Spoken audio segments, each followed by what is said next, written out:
Hi friends, welcome to our channel. இனி நாம பார்க்க போறது சூப்பரான ஒரு ரெசிபி தான். வாங்க வீடியோக்குள்ள போலாம். நான் வந்து பிரெட் ஸ்லைஸ் எடுத்துர்க்கேன். வெங்காயம் கட் பண்ணி வச்சிருக்கேன். கொடமிளகாய் கட் பண்ணியிருக்கேன். இது ரெட் கேப்சிகம், கேரட் கட் பண்ணி வச்சிருக்கேன். உப்பு கொஞ்சம். இது வந்து பீஸா சீசனிங். இது கிரீன் சில்லி சாஸ். அடுப்புல தோசை சட்டி வச்சிருக்கேன். தோசை சட்டி வச்சு தோசை சட்டி சூடு வரட்டும். லைட்டா எண்ணெய் தேய்ச்சிருக்கேன். சட்டி சூடு வரவும் நம்ம எடுத்து இருக்க பிரெட்டை வச்சிடலாம்.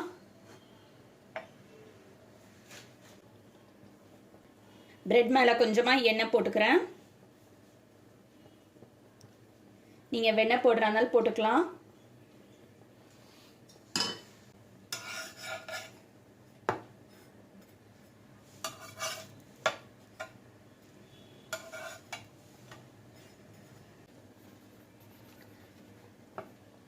ரெண்டு சைடும் எண்ணெய் அப்ளை பண்ணிட்டு நல்லா பொரிச்சு எடுத்துக்கலாம். நிறைய எண்ணெயெல்லாம் வேண்டாம், சும்மா லேசாக அப்ளை பண்ணால் போதும்.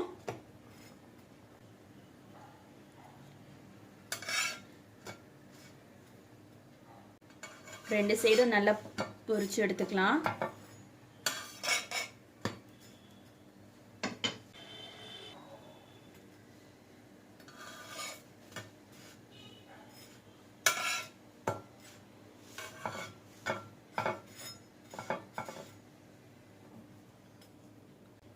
இந்த அளவு கலர் வந்தா போதும், பிரெட் எடுத்துடலாம்.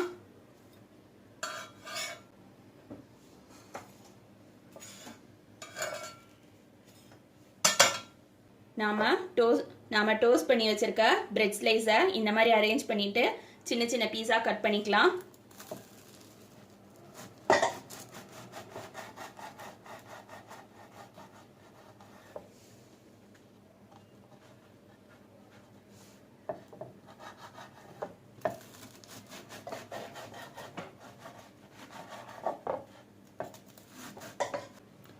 ரொம்ப பெருசா கட் பண்ண வேணாம், சின்ன சின்னதா கட் பண்ணணும்.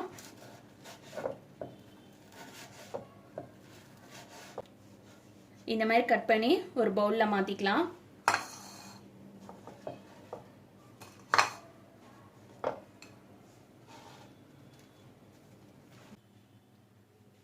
நாம கட் பண்ணதை ஒரு பவுல்ல இந்த மாதிரி எடுத்து வச்சுக்கலாம். இப்போ அடுப்புல ஒரு கடாய் வச்சுக்கலாம். கடாய் சூடு வரவும் எண்ணெய் ஊற்றிக்கலாம். இதோட அளவுகள் எல்லாமே நான் டிஸ்கிரிப்ஷன் பாக்ஸில் கொடுக்குறேன், செக் பண்ணிக்கோங்க. எண்ணெய் சூடு வரவும் பீஸா சீசனிங் போட்டாச்சு. இப்போ கட் பண்ண வெங்காயம் சேர்த்துக்கிறேன். வெங்காயத்து கூடவே கேரட் போட்டுக்கிறேன்.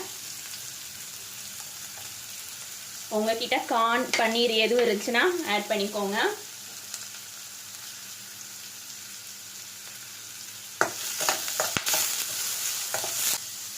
வெங்காயம் வதங்கும் போதே கொஞ்சமா உப்பு சேர்த்துக்கிறேன். கொஞ்சமா நான் மிளகாய் சேர்த்துக்கிறேன்.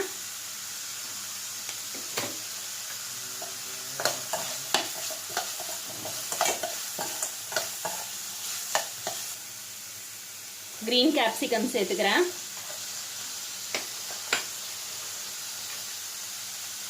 ரெட் கேப்சிகம் சேர்த்துக்கிறேன்.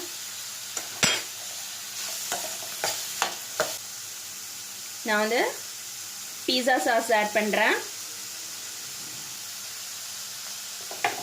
உங்ககிட்ட பீஸா சாஸ் இருந்ததுன்னா ஆட் பண்ணுங்க. அப்படி இல்லைனாக்கா நீங்கள் நார்மல் டொமேட்டோ கெட்சப் கூட ஆட் பண்ணிக்கோங்க.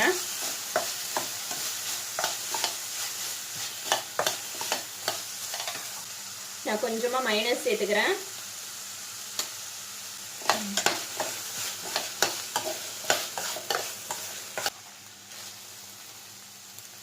கிரீன் சில்லி சாஸ் ஆட் பண்ணிக்கிறேன்.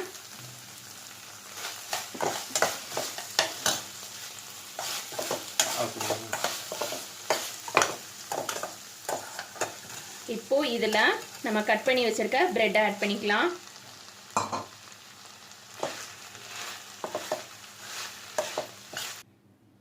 இப்போ இத மிக்ஸ் பண்ணதை இறக்கி வச்சாச்சு. இந்த மாதிரி ஒரு பவுல் எடுத்துக்கோங்க. இந்த மாதிரி ஒரு கப் எடுத்துக்கோங்க.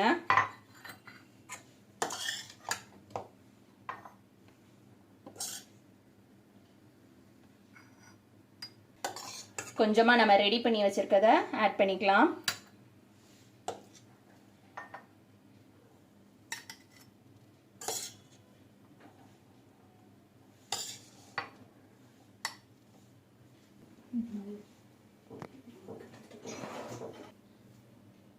இந்த மாதிரி பவுல்லையும் கப்லையும் போட்டாச்சு. கண்டிப்பா அவன் ப்ரூஃப் பவுலாக தான் இருக்கணும். கப்பும் அவன் ப்ரூஃப் கப்பாக தான் இருக்கணும். இதுக்கு மேலே துருவின சீஸ் வச்சுருக்கேன், அதை போட்டுக்கலாம்.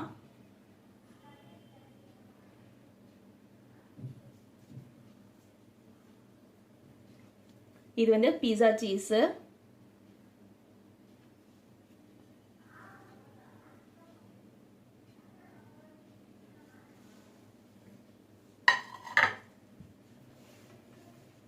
இப்போ நம்மளோட ஃபில்லிங் எல்லாம் உள்ள வச்சாச்சு.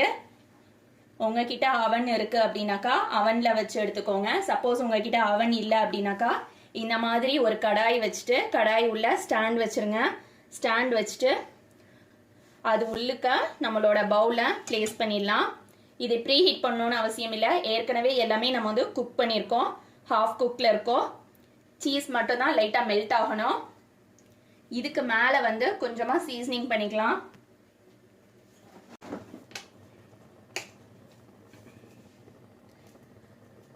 லைட்டாக சீசனிங் போட்டிருக்கேன். ஒரு மூடி போட்டு மூடி ஒரு 2 minutes வச்சு எடுத்துக்கலாம். அடுப்பு வந்து மீடியம் ஃப்ளேமில் வைக்கணும். நான் இந்த 2 கப்பையும் மைக்ரோவேவில் வச்சு எடுத்துகிட்டு வந்து காட்டுறேன். இப்போ நம்மளோட பீஸா ரெடி ஆயிடுச்சு. அடுப்பு ஆஃப் பண்ணிடலாம். இதை பவுல் எடுத்து வெளியில் வச்சுட்டு காட்டுறேன்.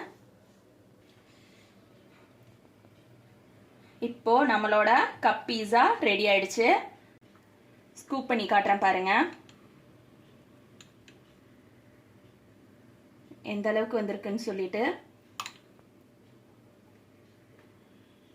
சீஸ் வந்து மெல்ட் ஆயிருக்கு பாருங்க. அவன்ல உள்ளதையும் காட்டுறேன் பாருங்க.